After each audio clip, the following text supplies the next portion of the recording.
GM. GM. Hello.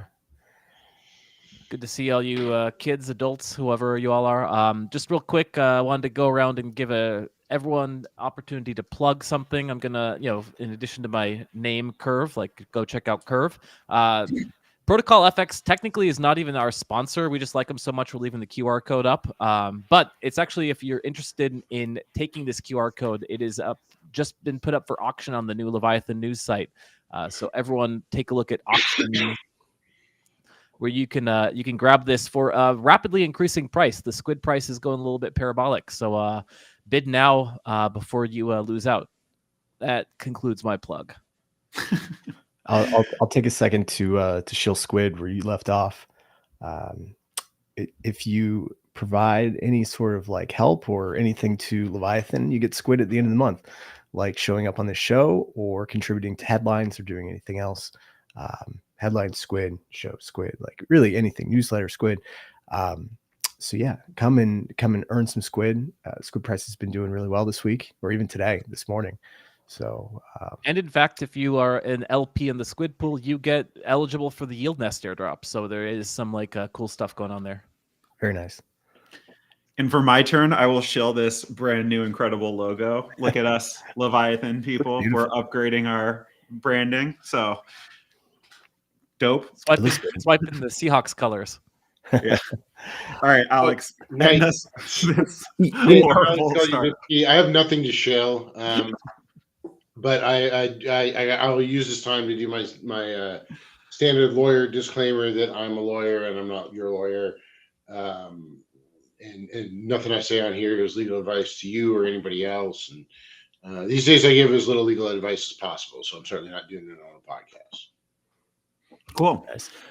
Just to touch on the logo for one more second, that green when I was actually looking around at my Telegram chats is a very underused color within crypto. There's so much blue and there's so much pink or magenta. You don't really find a ton of these kind of brighter, peppier green or yellow colors. Well, Sam, it's pretty hard to be peppy these days. I know. All right, let's get into it. So, Sam, you wrote a good article on the new OCC rules. So why don't you sum that up for us? Let us know what's going on. And then I want to hear the adults' take. So I think this is one of the bigger Biden era regulation / rules that's been rolled back in the first days of the Trump administration. And at the end of the last Trump administration, there's a small little agency called the OCC, which is the Officer of the Comptroller of the Currency. And they essentially deal with banks, oversight of banks, and really determine what banks can do operationally, right? And so at the end of Trump's last term, they had three interpretive letters that essentially allowed banks, one, to custody crypto, two, to engage with stablecoins in various ways, and then three would be to run validators inside of the company for certain, crypto purposes or blockchain purposes. And this was all done in the last 6 months. And then in addition to that, you also had a couple of banks which were given charters at the time. So Anchorage was allowed to convert into being a bank. And then Paxos and I believe one other company, which I can't remember off the top of my head, was able to apply for a charter.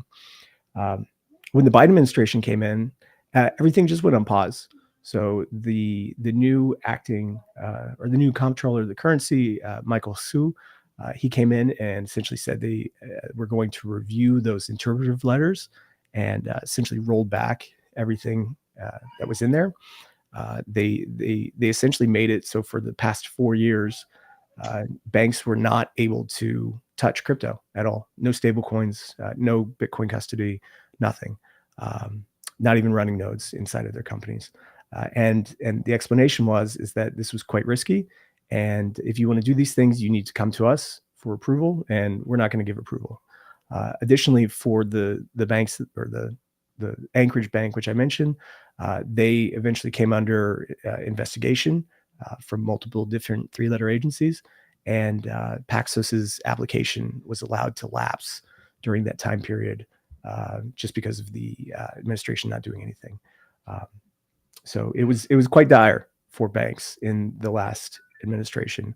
Here we are now, and it's 2025. We have a brand new OCC head and a administration which is open to allowing banks to integrate into the crypto ecosystem. And now we have a brand new interpretive letter, which came out this week, which is essentially rolling back everything that the Biden administration did and putting back in place those three interpretive letters from the previous administration.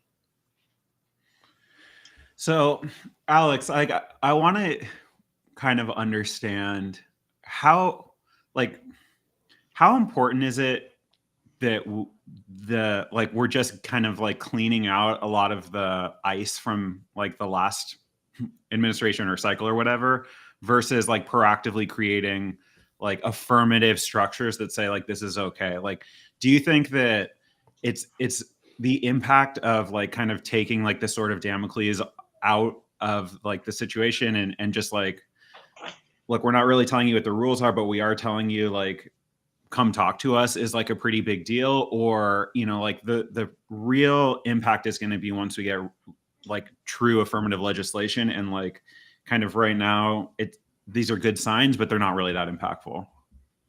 No, I think this stuff is really impactful, actually, because I think it's both, right? I think that we need legislation, right? And we need, and there's some stuff that's like too big to just be addressed through executive agencies, but there's also some stuff that's not, right? And there's some stuff squarely within the ambit of executive agencies, and those agencies have been getting it wrong on crypto related issues, you know, like this OCC, the OCC guidance. And I think that again, this could be addressed through legislation, but it doesn't have to be. I think that, and I think we even talked, perhaps we even talked about this last week or week before, I can't remember. I do think that there's a strong argument that the OCC needs to be playing a bigger role in at least stablecoin regulation, if not crypto regulation. I don't actually think it should be playing a broader role in like crypto regulation, but I do think that stable coins are very bank-like. They're very payment-like. You know, there's all sorts of, setting aside the technology, there's all sorts of attributes of how these are used that it kind of makes sense that the OCC would take a role in it. And it's not the appropriate role for the OCC to just be like, we're gonna squish this. And so I think that this is positive, but it doesn't supplant the need for legislative reforms, particularly, you know, big ticket items like around like market structure and that type of thing. But agencies can do a lot.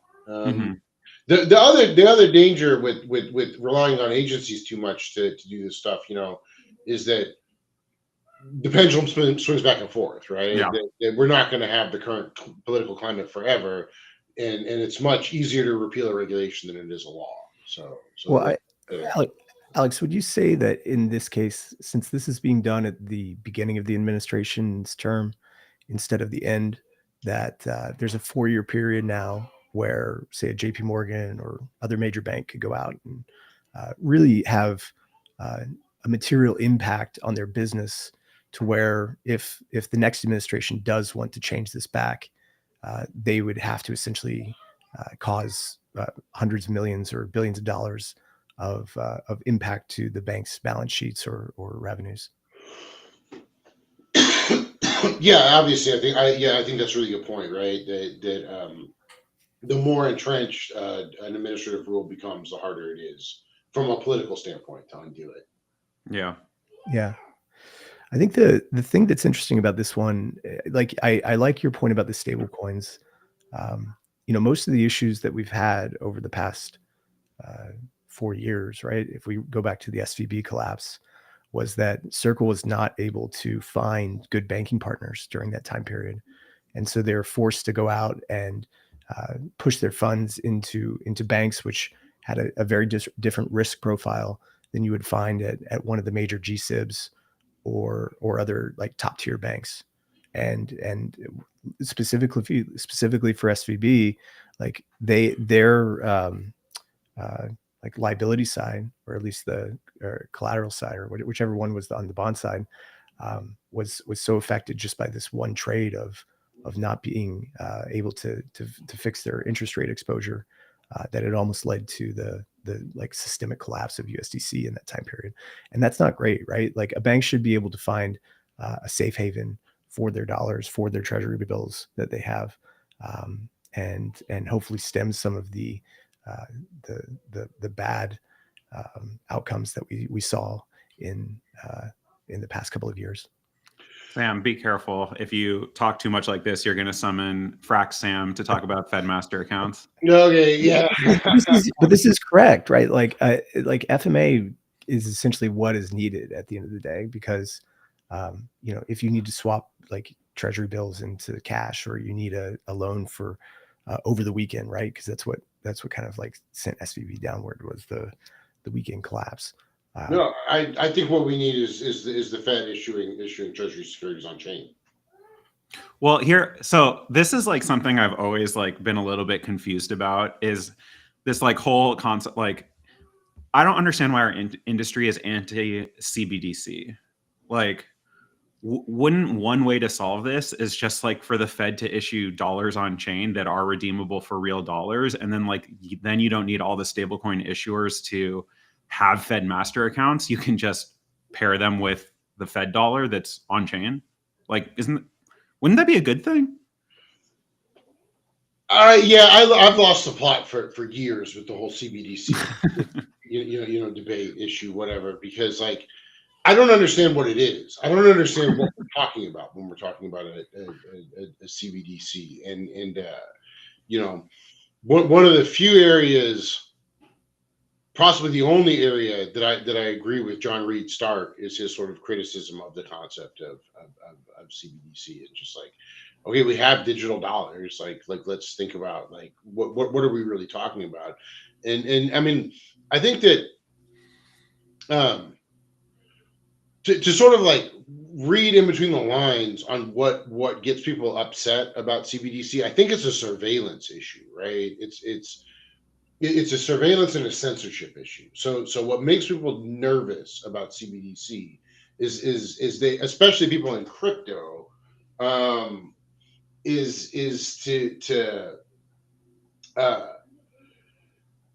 you have like Operation Choke Point, all this shit, right? Where you have crypto and crypto companies sort of being debanked, right? And like, this whole concept of like debanking, Kanye can't access his money because he says he's a Nazi or whatever. The problems are like that makes people uncomfortable, and they're like, well, shit, like I don't want the government to be, even if I agree with the government now, I don't want the government to be able to make decisions about what I can do with my money and when I can access it, right? That's something you and I have talked about at length, Rex, and I think that the so I think that a lot of what's going on with the CBDC sort of dovetails with that, but like if you actually like and this is a pure thought experiment, I do not believe that this is eminently going to happen or ever going to happen, but if you actually had, like, let's say, let's just indulge in my greatest like wet dream fantasy, right? And like the Federal Reserve is issuing treasury securities using Ethereum, right? Using like Ethereum rails, and so you can go and it would have to be, it would look a little bit different than it looks now, because the Fed needs to like know who you are when they issue you a treasury security. So, but that's what, and so if you go to like what's called like Fed Direct now, like you as an individual, I think you have to be an American. I'm pretty sure you have to be an American. I'm not 100% sure, but you can go to that website. You can enter all your credentials. Like, you have to very carefully demonstrate who you are, but like you can participate not as an accredited investor, just as any like Joe Blow, in like the direct offering of any treasury securities, right? So like, what if you could do that using Ethereum instead of the bank system? Like, what if the Fed Direct system was set up on to use Ethereum rails rather than like ACH rails? Yeah. And like, I don't see the CBDC issues there, right? Because then it's like, okay, great. Like maybe I'm agreeing with so maybe like what a treasury security looks like is like, okay, it's locked, right? I can't trade it, or it's not tradable for a certain amount of time, or it's only tradable in certain circumstances. And so you're talking about like an NFT of some kind that's either 721 or 1155, and like you actually, but you're directly interacting with the Fed in a way that is like it's permissioned by the Fed, right, on their side, but the rails still are permissionless, and it's still immutable, right? The Federal Reserve can't go to Ethereum as an entity and be like, "Whoops, we didn't want to issue a T-bill to like that person.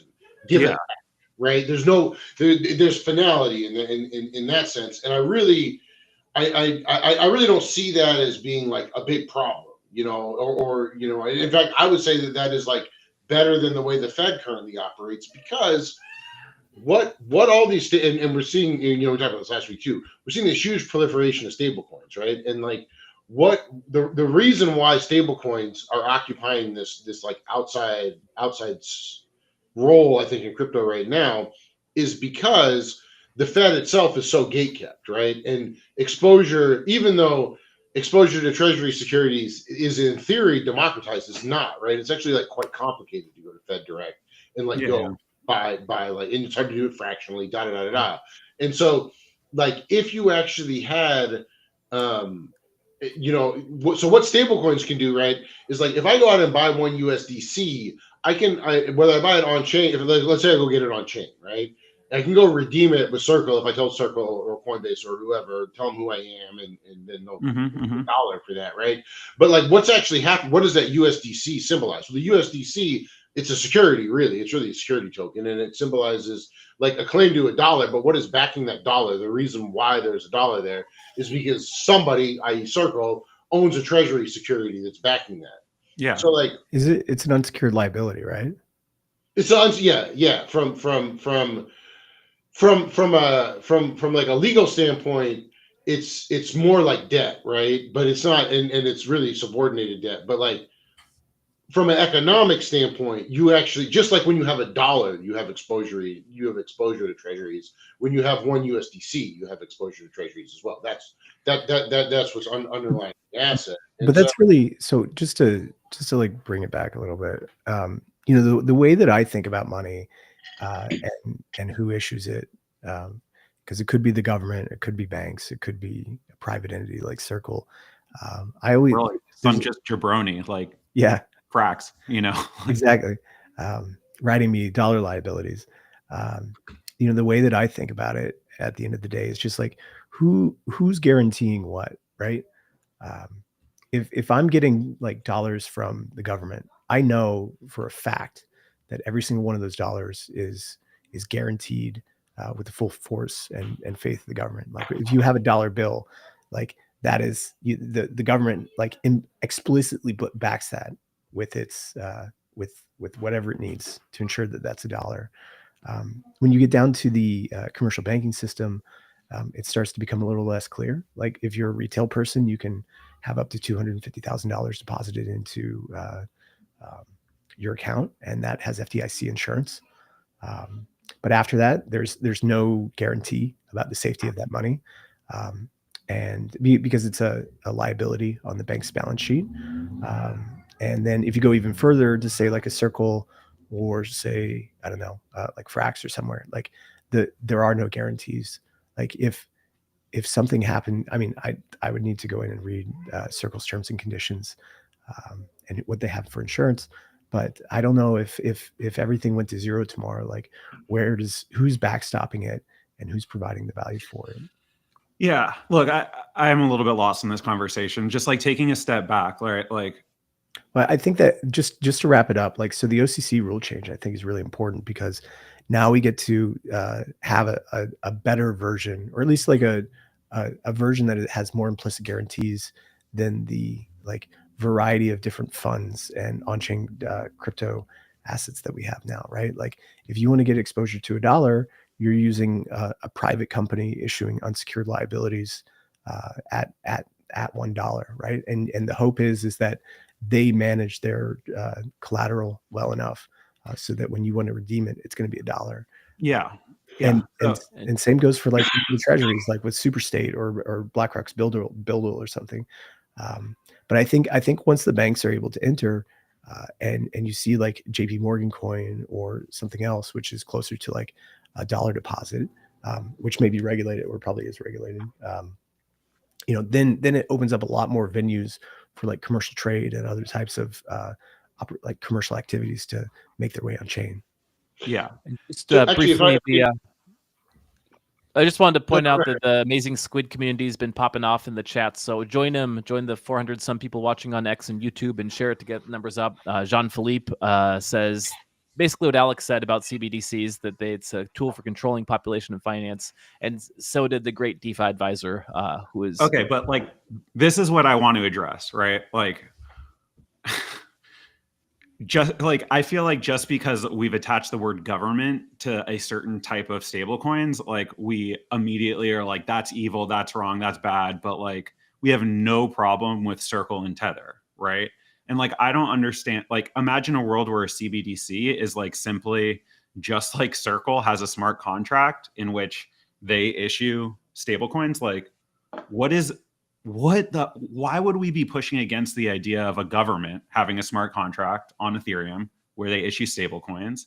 And if you're comfortable with the government, you can use those. And if you like have like, libertarian like fears about like how they can control your money, like you don't use them, but like, it's just another asset.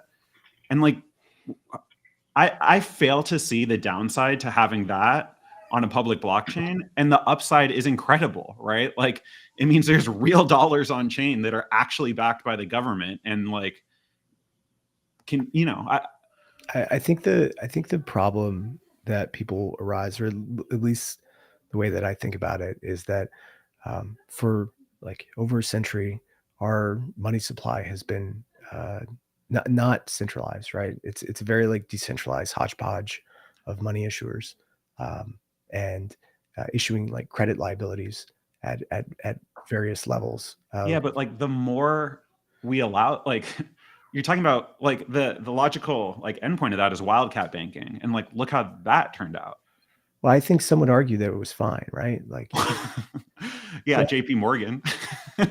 no, I mean, like I've spoken to like proponents of free banking, and I think that with the the risk has to be priced differently, right? And so without getting too deep into this, like when the government steps in, you screw up interest rates because people don't price money correctly. They just assume that explicit government put that on the price of money is always going to be there, but you don't have that with private money. And so we do see that translated into how like USDC like fell like 8 cents during the depeg. Yeah, so shouldn't we have an option that can't fall during? There's no depeg because it just literally is the government. I mean, but that's what most like modern economists are proponents of, is this like no questions asked principle, that like no matter if you have $1 in JP Morgan or in Circle or in anywhere else, it always has to be $1. Like there's real issues that arise where if you have $1 liability and you take it somewhere else and they don't honor it for $1, like big problems will arise.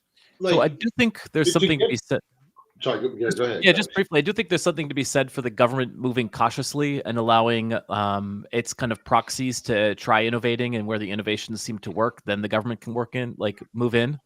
So I think it makes perfect sense to me that like Circle and Tether can like lead, show off what could possibly go wrong, what could go right, how things should work out, be that laboratory of innovation, where then the government, if it decides later on it's a good idea, can do it. I think that's like a pro-innovation take, which means you can kind of allow this plethora of stable coins to like emerge and try out different things and see what works, and then the government can adopt the good ideas. I mean, this ties into the kind of like Tether FUD, I don't even call it FUD, but like the news that came out I think a week or two ago about a certain contingent of senators or Congress people who were drafting a bill to essentially make it illegal for Tether to acquire treasuries. And this is kind of a bigger issue, because I think the generalized hope with stablecoins is that they somehow replace the euro dollar in the next, I don't know, like 20 to 30 years, right? Because it is programmable money, and it's going to be a very big battle for who is issuing that and who is controlling that. Like, do we have a set of decentralized issuers all around the world that can issue dollars on different terms, or is there like a one single source of primary dollar issuer?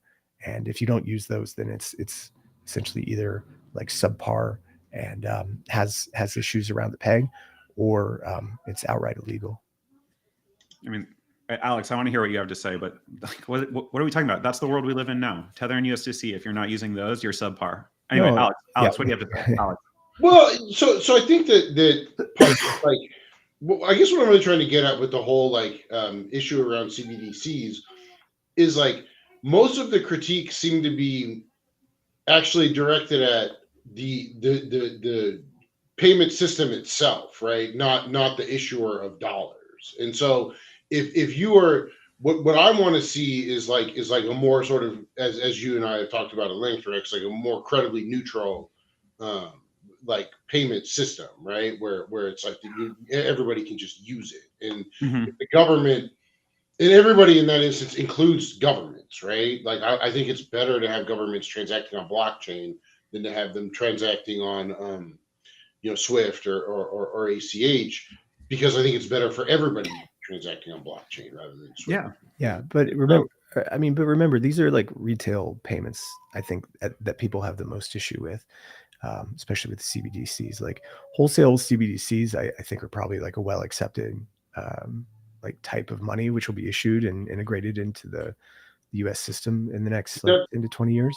That's what I'm really talking about, retail, right? Yeah. Because we've already moved into a system where like you're basically looked at like a freak if you walk into a store with cash. Yeah. You know? Well, that's the issue is like when cash is outlawed in the next, like when we stop making bills in the next 50 years, what do we replace it with?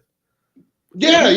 That's what I'm talking about. That's what exactly. What comes next, right? And like that, I think that it's like it's a little bit beyond like CBDC, and like the reason why people love cash, right, is because it's like it does all the things that you're not allowed to do with money on the internet, right? Like if I want to use, like, the only use case for cash right now is the same like criticism that people level at crypto, right? Or like tornado cash specifically, like that kind of criticism is like the only good reason to use cash is because I want you to use money to like break the law, right? Like, It's such a weird argument. Like, it's such a weird argument.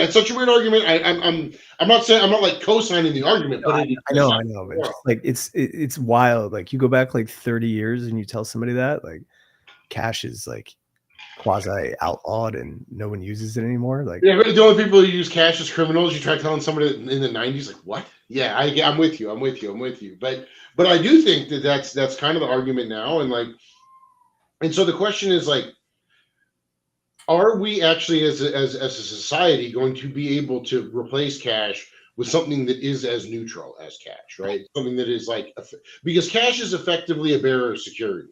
In a society that is completely outlawed bearer of securities in all forms, like cash is like fundamentally a bearer of security, because it represents a claim on government on like the full faith and credit of the U.S. government to whoever is holding it. Right. It doesn't matter how you got it. Like you are entitled to the rights of having it if you have it. Like, Alex, if I am selling you something for $100,000 and you have a suitcase full, or actually it's maybe like if you have a couple of bands worth of $100 bills. Oh, he didn't want to keep going. He didn't want to answer my question. No, I was going to ask him a lot. Oh, here. Okay. You're back. So if you're selling me a car or something, if I'm selling you a car, right, and like you go to pay and we're there at your house or wherever, and you like whip out a stack of $100 bills and pay me for the car, it's entirely legal. It could be $1 million. Like, it doesn't matter how much cash you have. We can make that transaction wherever we want. And it's only like post fact that we actually have to go and like report that. And if I'm not a car dealer, we don't even have to report it at all, right? Like, if we're just two people, Exactly. I have an extra car and I sell you a car and you pay me however much cash. It's not even reportable. Right, exactly. And I think that's what people are worried about, is that like with inflation as it is. Wait, you guys are literally making the argument that the value of cash is that you can avoid tax. Like you can.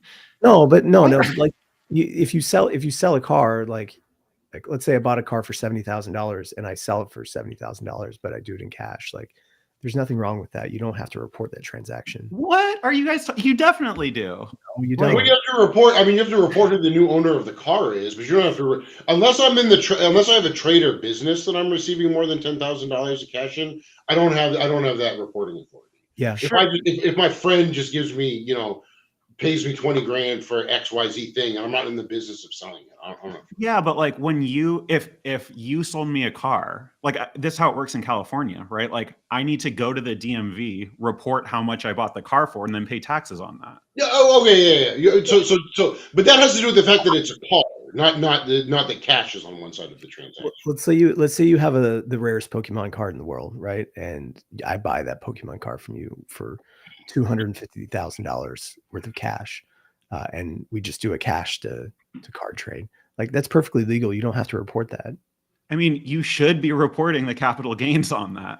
If there are any, yes, you have to pay your taxes, but like you don't have to report that cash transaction. You should keep records of it, but you don't have to report it. Well, and I think that there's something that is actually like there's two sides to this, right? Because like there's the other reason why people like don't do all the transactions in cash is not because like, oh, like I might have to file a form with the government. It's because like we have all these automated bookkeeping systems that almost every business uses, and if you're not, it's very hard to like sync those up with cash transactions, right? And then a lot of those reporting systems then tie into like third party reporting with the IRS, and that's how our tax system works. Da da da da. But to like take a step back, we need to figure out if there is room. I think the answer is no, but I hope the answer is yes, but I think it is no. We need to figure out if there's actually room in like a post-cash society for like a true bearer instrument, right? Like set aside what the potential use cases of it are, or if there's any potential use case for it besides crime, right? I understand that's like an argument against it, but like fundamentally, we have to figure that out. And like right now, the answer is no, like resoundingly no. Like you cannot transact with digital dollars on an anonymous basis. I don't really have a problem with that. I do. And by the way, we do have bearer instruments in our digital economy. That's what ETH is. That's what Bitcoin is. 100%. Yeah. And so that's exactly what I'm talking about. Like, are we as a society going to get to the point where like you can actually, as a consumer, like, can I have digital cash, right? Will we get to a point where, as a practical matter, I can walk into the 7-Eleven by my house, buy a pack of Dutch Masters, and like use an electronic payment and like have that electronic payment be in bearer form, where there's a record on the store's end, hey, I sold these Dutch Masters to some schmo, but right, it's not going to be like if I go in and use my credit card where it's like I sold those Dutch Masters to Alex Golubitsky or whoever's credit card. There's some great new coiners who have been working on something called eCash that we should have on the anti-crypto crowd to come and explain this to us, because it's quite cool actually how they do it. And it's a competing form of money that is being pushed. Has a lot less political backing, but it is pretty interesting. Why don't we move on? Can we move on to? Sorry to put a pin in all this, but I have a couple of things I want to chat with you guys about. I wanted to talk about the Move ETF, and we have a blockchain which is not even launched yet, and yet they're filing for an ETF. Yeah, it's a grift season. I mean, I don't like. What are we doing? Everybody gets an ETF now. I mean, go ahead, Alex. So I feel like there's really two things at work here, right? One is like we have seen the complete and utter ETFification of our economy, right? Everything's a fucking ETF, Yeah. and like it's not just crypto, like any kind of they even launched, I forget who they is, a fucking private credit ETF. right? Like just try to wrap your mind around like what that actually means, you know? And so Yeah. And so I'm not at all surprised that it dovetails the ETFification of our like economy is dovetailing with this other like pernicious issue in crypto, right? Which is like the issuance of tokens in what is like clearly capital raising transactions, but with this sort of like fig leaf of like, oh, there's going to be some ultimate utility of this token, and therefore it's not really a capital raising transaction. Really, we're like selling this like item that does a thing. It's all kind of bullshit to me. Yep. But like, But this this is the was kabuki dance we've been doing for a long time, and so I'm not surprised that we're seeing these two like trends converge, right? I mean, that's what I see the move ETFs fundamentally is. But isn't this tied in with the safe harbor provisions that they were proposing for like years and years? That like, if you should have 2 years where you can essentially like get the network started, run it, and then if you can show hands off at that point, like okay, like your raise or sale that you did in the beginning doesn't really count as a securities transaction. Yeah. And I think that safe harbor would be fantastic. I think it's really, I think that people are like really hard at work on that right now. But that applies to like a very sort of like narrow set of networks. I mean, I think really like if that safe harbor were to be like effectively implemented, it would only apply to L1s, right? It would only apply to things that can be like credibly decentralized, right? And we could spend the next several hours talking about like what decentralization means, but I think it is, and I think that is like one of the big policy objectives right now within the SEC is coming up with like a legal definition of decentralization that's workable. It's a lot harder, I think, a task that most people kind of give it credit for. But like most tokens, right? Your average project that has a token, whether it's like a governance token, whether it's a yield bearing token, like whatever the case may be, they're not moving towards decentralization in the same way that like Ethereum is decentralized, you know, like it's not like even like big ticket like Aave, LDO, Uni, like these are not. Yeah, you can vote with these tokens, but they're not. It's not a decentralized. They don't have a role in a decentralized network in the same way that Ether has in Ethereum, and they never will. They're not aspiring to. And so I think because Move is an L1, isn't it? No. It's an L2. Like I don't even. You guys are having a serious adult conversation about something that's not serious. Like let's just call a spade, right? Like it's a. They want access to larger capital flows in IRAs so that team can go like on like CNBC and like at that stupid like New York Stock Exchange thing where you pay a bunch of money to like ring the bell and like sell it to retail. And it's like really hard to sell to retail on chain. It's not that hard to sell through an ETF.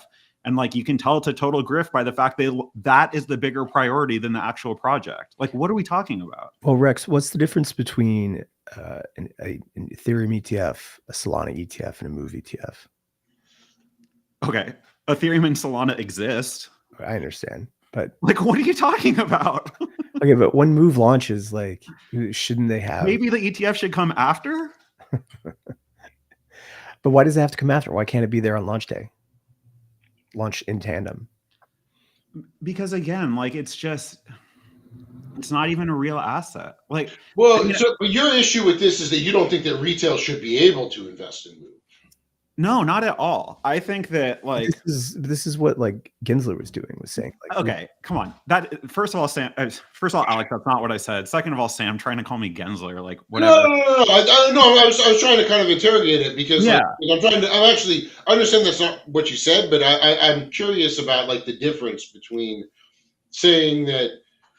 Here, I'll tell you the difference. Shouldn't have an ETF and retail shouldn't be allowed to invest in Move, even if it's a dumb investment. I think it's like incredibly valid to follow the path of the Bitcoin and the Ethereum ETFs to say that's how you get a crypto ETF. 1 to 2 years with derivative/future trading to show that there's a real market that like there's legs here that this thing isn't going to crash to zero tomorrow after you get grandma to put all her money in, and then you get ETF afterwards. Like, I think it's reasonable. Like maybe even 2 to 3 years is quite short. Maybe if you're on board with this move ETF, like fuck it, man. Like let's create the SRCA token right now. I promise you, in 2 years we'll have a product, but let's do ETF today. Right. So this is like fundamentally a critique about the ETF system, not necessarily about move, right? Because you can apply this in critique to like any number of ETFs that are like very speculative. Sure, but I guess the critique, one is about the ETF system, and two is about, like, I can't believe I'm getting this targeted against a specific project, but like the intentions of move, right? Like, I don't think there's serious players trying to build serious crypto infrastructure if their priority on day one is to allow people to dump their money into a bullshit governance token, as opposed to building a viable product that actually does something. Right. Because if they launch the ETF and it goes to zero, it's an indictment of the ETF system that they allow it. Yeah, but it also just, like, even if it doesn't go to zero, it just shows what the point of like the move project is. Right. Like, how can we say this is anything but negative? I'm so confused. Yeah, I don't think it's great. Rex, what do you think about the Ethereum ETF where they proposed staking that came out? I think it was last week. I mean, I think it's like generally interesting that Fidelity was it last week? I think it was yesterday, right? Yesterday. But that Fidelity is pitching a staking ETF, and they're not, as far as what we saw from like that fucking one like watch guru tweet, right? But like, is that they're not talking about using like the LSDs that we know about. It looks like they're talking about doing native staking, but I mean, like, no one gives a shit about Ethereum right now. Bro, please, they're not derivatives. Excuse me. But yeah, I mean, I just, you posited in our like chat, like, let's talk about why it doesn't seem like anyone cares about this new staking ETF. What I would say is, number one, it doesn't surprise me at all. Like, ETH is so deep in the shitter right now that like that incremental thing is not going to move conversations. But two, like, I never really understood why people were like bullish on a staking ETF and thought that would like catalyze anything. Like, dude, like literally whatever. Like, we have the Ethereum ETF. Like, it is so incremental to be a staking ETF. Like, who cares? Yeah, I mean, I think that's why people don't care, right? I think it's like, I can't imagine who would be surprised by this at this juncture, right? Like, clearly, like we're opening up all sorts of different ETFs. Staking is like a sort of natural subject for an ETF.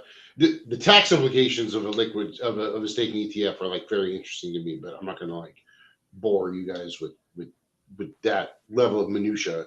I do think though that like, yeah, it is largely just like a byproduct of the sentiment on ETH that people don't care. But I'm also like I'm still bullish long run on ETH. I think that like a lot of what we're seeing right now, including the move ETF, reactions to the staking ETF, all of that, is like the lid sort of come off the pot, right? And so now you can do a lot of things that like you weren't allowed to do before, or it was more difficult before.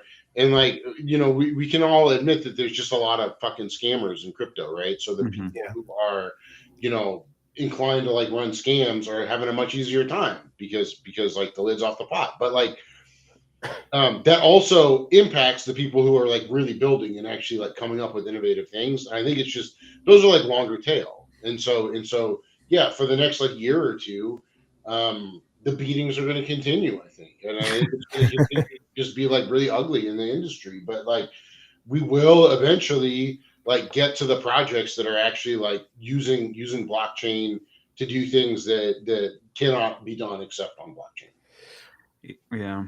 It's like, I just, it's so hard in this moment, right? So like right after FTX, right, my mom is like, I don't know, like now seems like a good time for me to invest a little bit. What do you think? And I'm like, yeah, now seems like a good time to invest. And so it's fucking 3 years later, and like we're at the same or lower prices, right?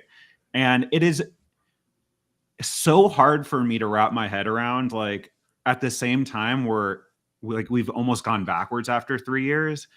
Every single piece of news I've seen about crypto as an industry, and specifically Ethereum, is so bullish.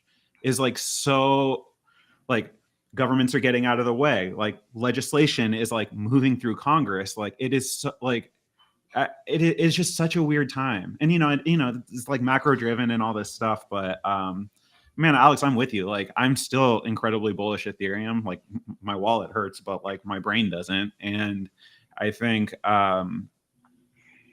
it's just weird, like things are so volatile. I mean, look, it's like, I mean, and I think with respect to like the staking ETF, and why are people not excited about staking ETFs? Well, the same reason they're not excited about staking. And like, if you're looking at Ethereum as like a short to medium term asset to hold, then like, who gives a fuck about 4% annual returns on staking? Yep. Right? Because like, you're talking about like what you just described, Rex. You're talking about like having 50% swings on the asset price, in weeks. Yeah. And like you have to be able to hold the asset and like not even flinch, right? If that's what you want to do. And so 4% returns, all right, like that's not really why not anybody. I mean, I do think that like the people who are like long-term holding ETH, who are legitimately like not looking at the price, they are thinking about, oh, I have my 32E. I can like run my own node or whatever, and I can solo stake and I'll get my 4%. But they're not going to get the 4% and convert that to dollars, right? They're actually thinking about thinking about the world in ETH terms. Yep. That's the only reason why staking means anything, if that's how you think. And when we get to that point with Ethereum, right, where we have like a critical mass of people who are actually thinking about value as denominated in ETH and not in dollars, I have no idea what the dollar price of ETH will actually look like. It could be significantly lower than it is now. Alex, stop. You're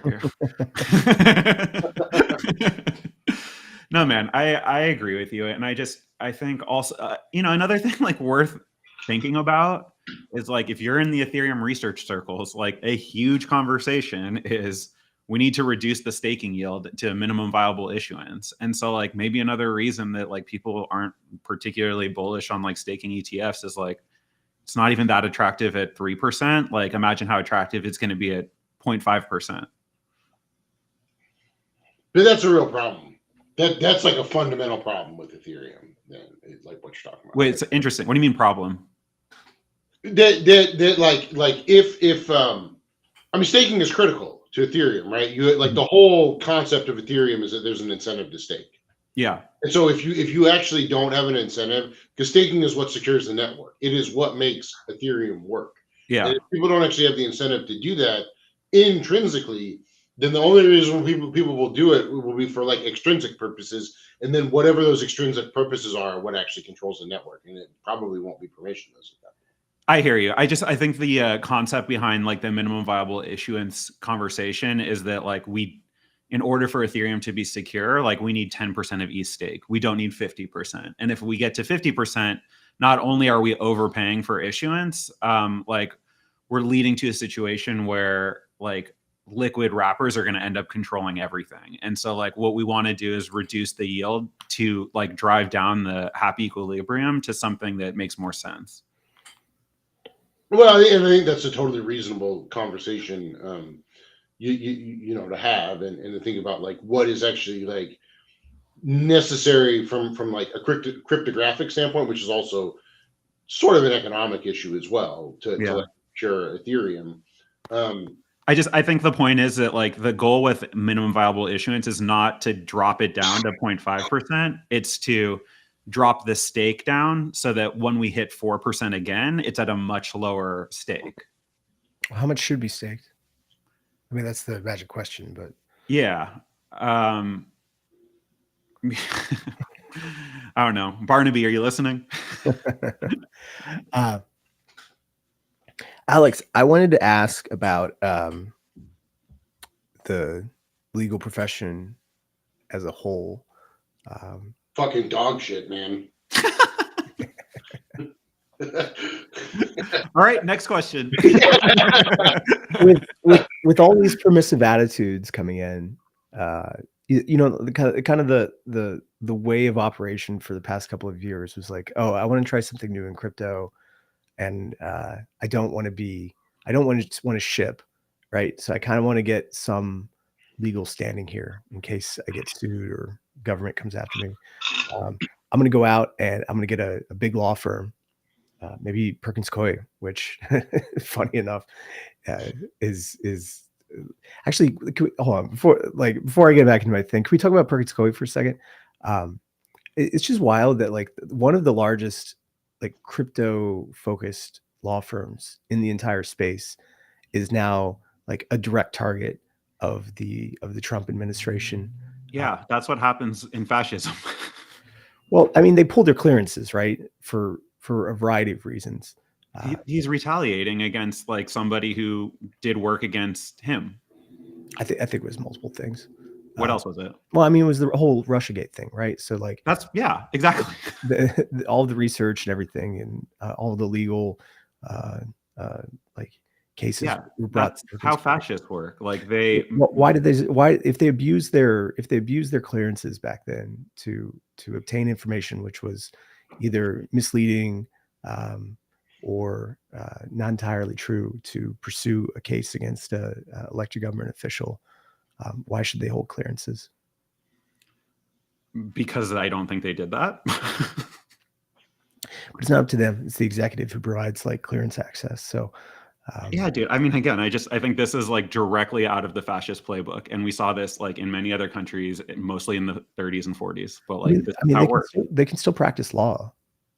Yeah, but what he's doing is saying, if you like did anything against me, not only am I going to kick you out of all government contracts, but like he's also implying that I'm going to go after the companies that work for you too. I'm going to make your life like literal, like living hell if you try to go after me.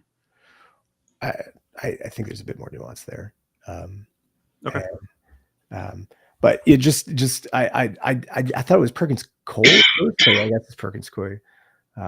But yeah, coming back to my question for you, Alex, is that with this new permissive attitude, are lawyers' fees going up, or are you guys like getting even more clients now? Like more people are coming to you, or is it going to be tough for the next 4 years? I don't know. I'm not sure. I don't know how much of an impact it's really having on the legal market. I think that like. Okay, actually, Gerrit, can you pull up the tweet that I posted at the top of our chat, if you can? I bring this up because there's been close to 20 different cases that have been dismissed over the past month, from like Uniswap to I mean, it's like everybody that had. Okay, now do the plaintiffs' class actions, right? how many of those have been dismissed? Litigators are always going to have work. I'm not, you know, whether it's against the government or against private parties. I mean, it's you know, I'm not sure how much. I mean, I think that like you have a few different like models in like the crypto sort of legal system, right? So a crypto legal profession, excuse me, in terms of like not setting aside litigation, but like people who advise clients sort of like prospectively, right? You have lawyers who are kind of doomsday naysayers, like you can't do that, you can't do that, you can't do that, you're gonna get in trouble if you do that. That advice is like not particularly like actionable anymore, right? Nobody wants to hear that advice. It's not good advice. But the problem is like it actually wasn't good advice like 4 years ago either, right?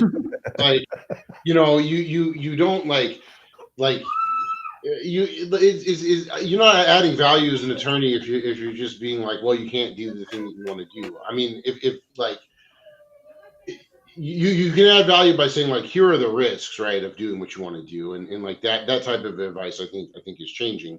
Then you have the lawyers from like the large law firms, like not so much Perkins Coie, but like Fenwick, Latham. There's a couple other ones. The large law firms that are really like sort of driving how deals are structured, right? And they're the advice. You're not even getting advice from those law firms. You're getting a real product from those law firms. If that's where you go, either as like a VC or like a portco, you know, somebody looking for investment, which is like they have figured out, you know, they kind of like large law firms like that sort of create their own gravity. And so when they say like this is the way everything is done or investments are done, then like that just becomes the way it's done. And if you want to go out and attract like VC money as a project, then you sort of have to like slot into their protocols. But they just kind of like make it up, right? And like, can you talk about that a bit more? Like those law firms like bite the dust, right? Because I think that, like a lot of that kind of advice should just be automated away, and there should just be like fully accessible ways of going through that process. And then, you know, there's the third type of lawyer, which is a lawyer like me that's actually good, that gives actual advice. Shout out MetalX. And I'm doing fine. Can you talk about that gravity a bit more? Because I would have thought that the gravity is issued from like the judiciary, but you're saying that no. It comes from law firms as institutions. I strongly believe that.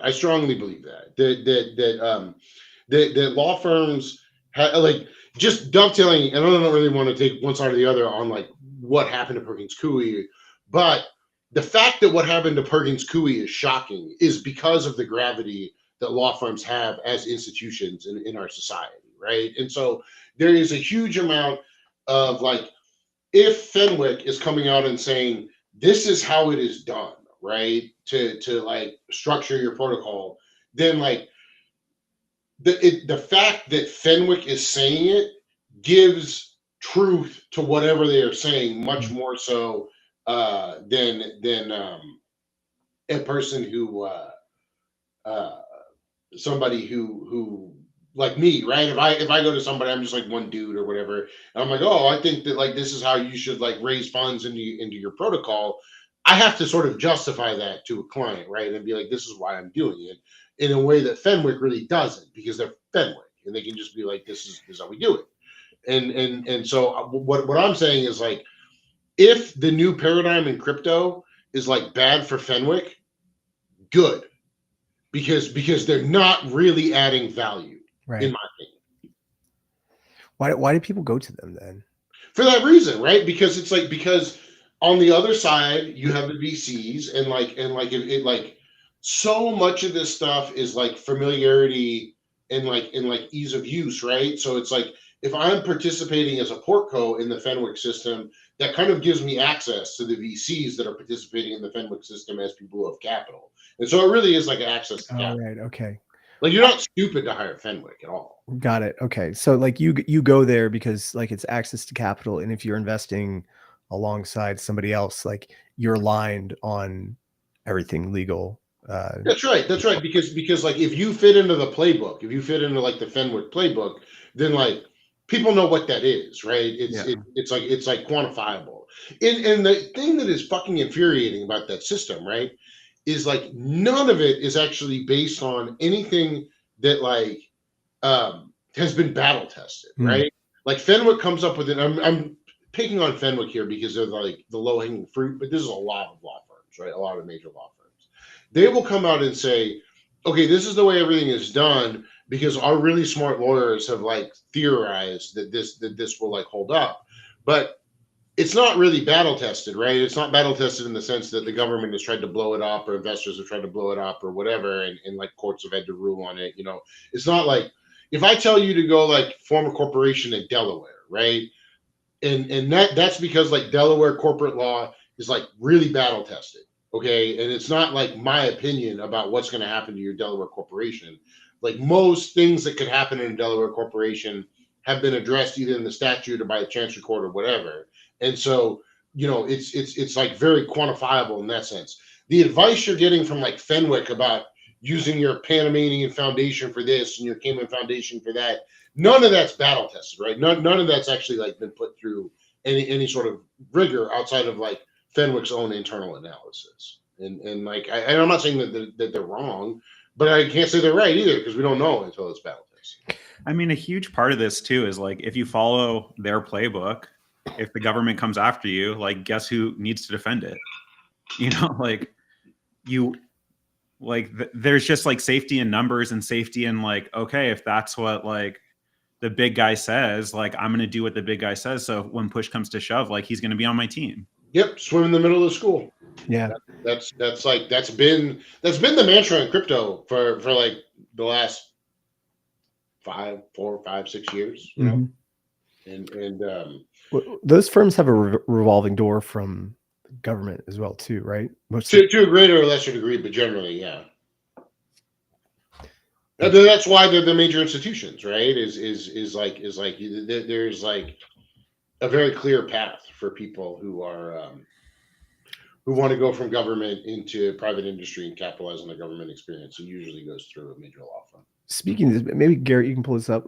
Did you guys see that former Congressman, is it former Senator or Congressman Patrick McHenry is now on the Ondo advisory board? I just saw this last week, right? Revolving door here. I'm pretty sure he just left government, and now as a private citizen, he's walked into Ondo and is on their advisory team. Must have taken a nice check for that.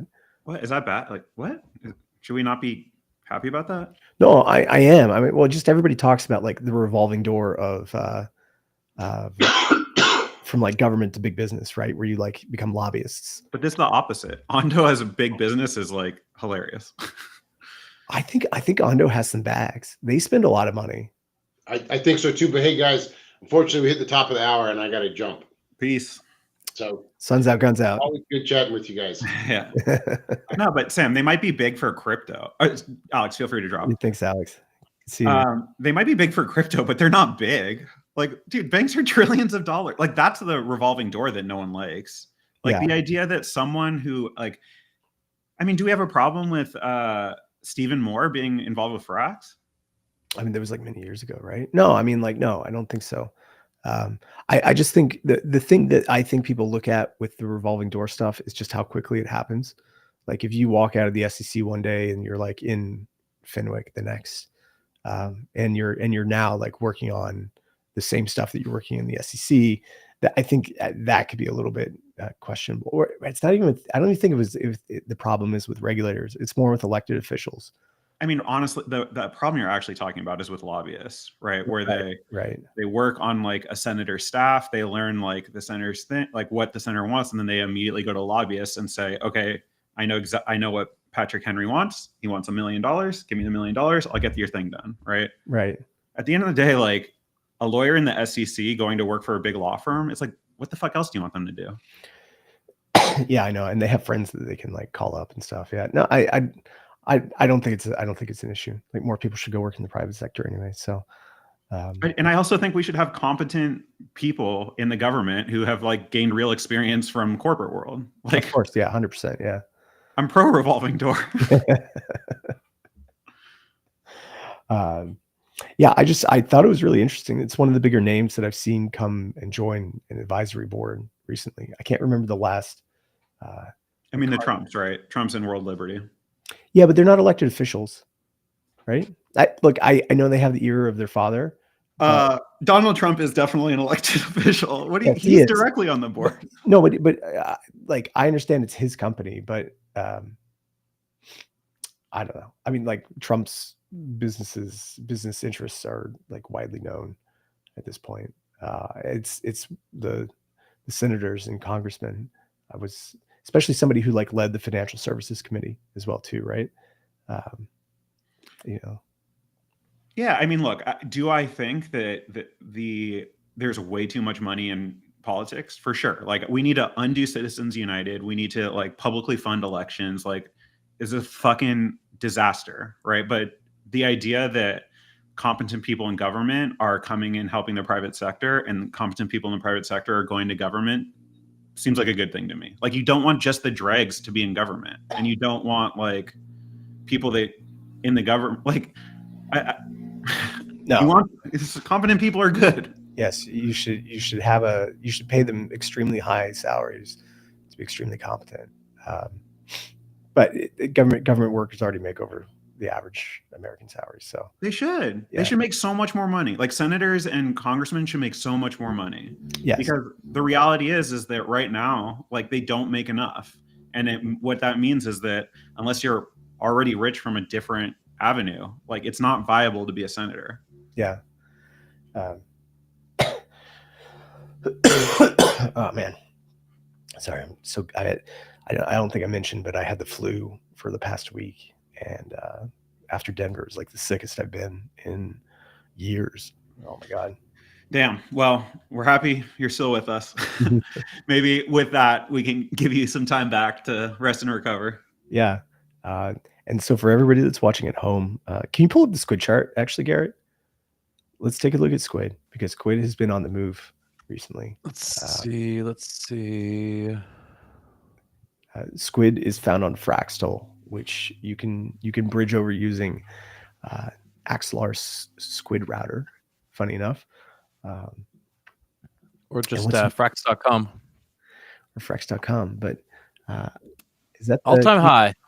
This is a LP token. Yeah, look at that. Is there a prettier chart in all of crypto? Wait, what's the price now? Like It is 2.8 cents. Oh, Yeah. so it's almost done a 10x in the past week.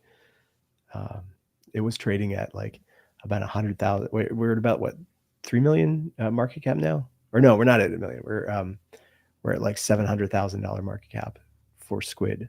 So Squid is the incentive token for Leviathan News. We distribute 1 million Squid every single month, and so you can earn quite a bit by coming and participating in our news gathering ecosystem. And then you can take your Squid and you can auction with it. Gerrit has built this really clever auction system with our dev team, and you can bid on one of several things right now. Yeah, I'm interested to see what happens with the Waj Pass, which was up on screen before I accidentally closed it. Our good friend Wajahat is he's going to do a video on a topic of your choice, or you can even join him. Whoever gets the Waj Pass can decide. So make him do a video on Melania or Fartcoin or what have you. It could be a lot of fun. Or if you got a project you want to promote, like, he's like one of the best educators in the space, so I think it could be like really, really valuable. Yeah. And if you are interested in hosting your own show through the Leviathan News Network, please reach out. Like, we're always looking for like new talent to come on and run their own show. We'll help you, and you'll learn some Squid as well too. So please reach out. Awesome. Well, gents, until the next tide. Actually, spring has come. It was suns out, guns out for Alex there. He's like working on his tan already in March. Come to Southern California. Every month is suns out, guns out. Yeah, he's in Virginia. He's below the Mason-Dixon line, so it's always suns out, guns out down there. All right. Until the next tide. Until the next